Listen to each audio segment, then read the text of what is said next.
In the quiet town of Elmridge, Clara Morgan was known as the girl with the golden heart.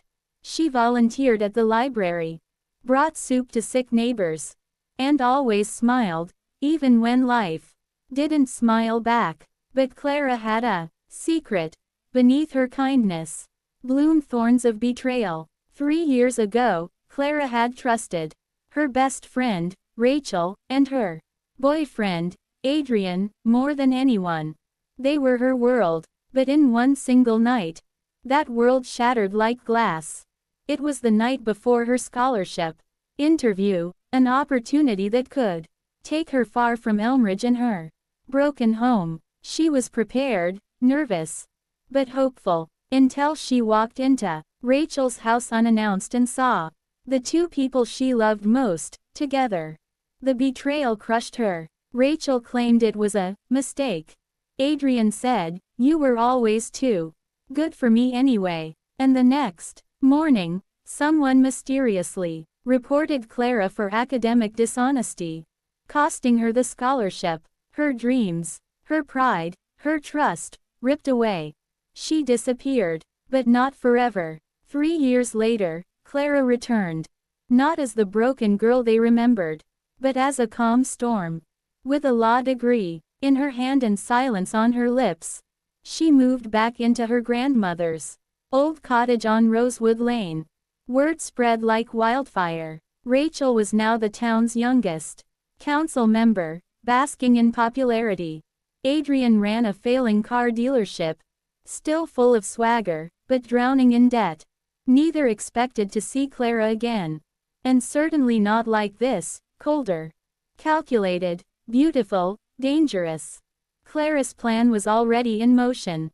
She started small, anonymous tips to zoning officers about Rachel's illegal backyard extension. Rumors whispered into the right ears about Adrian's shady loan practices.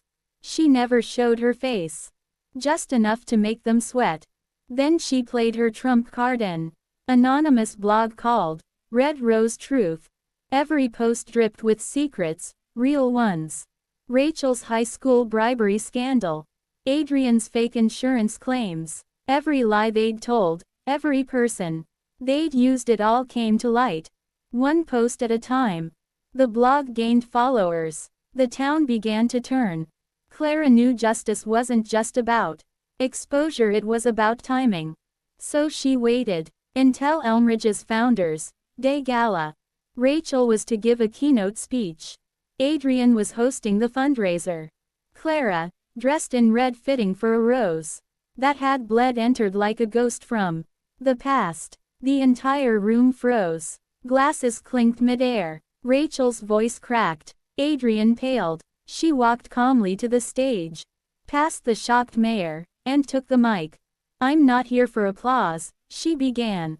"I'm here to tell a story about betrayal, lies, and revenge served cold." She then opened a red envelope.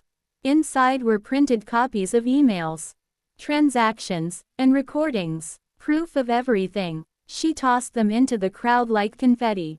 Gasps, whispers, phones flashing. Rachel ran. Adrian followed. But there was nowhere left to hide. The next morning, the blog posted its final message. "Greater than, they stole my trust. I took their masks. This isn't a story of revenge. It's a story of remembering who you are, even when they try to erase you." Rachel resigned. Adrian's dealership was seized for fraud. The town, once blind, finally saw the truth. Clara didn't stay in Elmridge long. Her revenge complete, she packed her bags. Not with bitterness, but with peace. As she left, a young girl handed her a single rosé. "You're my hero," she whispered. Clara smiled. "Just be careful who you let into your garden." And with that, she drove into the rising sun. Not as a victim, not as a villain, but as a survivor, reborn in red.